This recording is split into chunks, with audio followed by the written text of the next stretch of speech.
World economic forum ने अपनी global gender gap report जारी की है और पाकिस्तान 148 ममालिक में से सबसे आखिरी नंबर पर है। जी हाँ, हम सबसे नीचे हैं।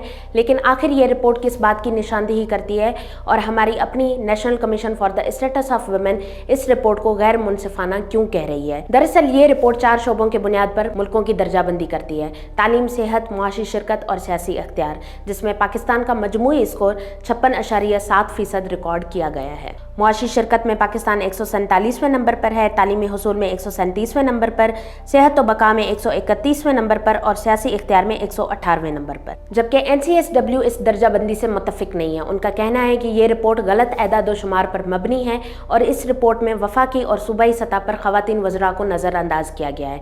NCSW ने इस रिपोर्ट के तरीक़ाकार पर भी सवालात उठाए। ऐसे सर्वे जिनमें ज़्यादातर मर्द हिस्सा लेते हैं और NCSW ने ऐलान किया कि वो अपनी नेशनल जेंडर गैप रिपोर्ट 2026 में शाया करेगी, जो कि अंदरूनी डाटा पर मबनी होगी। अब सवाल ये बनता है कि क्या हमें वाकई एक बैनुल अक़वामी रिपोर्ट की ज़रूरत है, ये समझने के लिए कि हमारे मुल्क में सिनफी अदम व मसावात कितनी शदीद है। कुछ ज़मीनी हक़ाइक़ के मुताबिक पाकिस्तानी ख़वातीन मर्दों के मुकाबले में औसतन 25% कम उजरत पाती हैं। सिर्फ 30% ख़वातीन के पास मोबाइल फ़ोन है, जबकि मर्दों में ये शरह 58% है।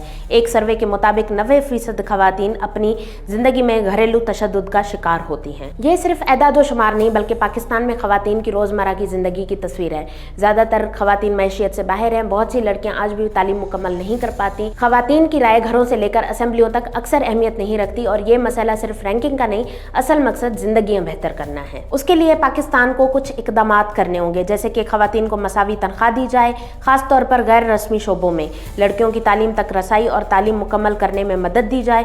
ख़वातीन को डिजिटल दुनिया में लाया जाए। मोबाइल, इंटरनेट और ऑनलाइन तहफ़्फ़ुज़ दिया जाए। ख़वातीन के तहफ़्फ़ुज़ के लिए मजबूत क़वानीन बनाए और नाफिज़ किए जाएँ।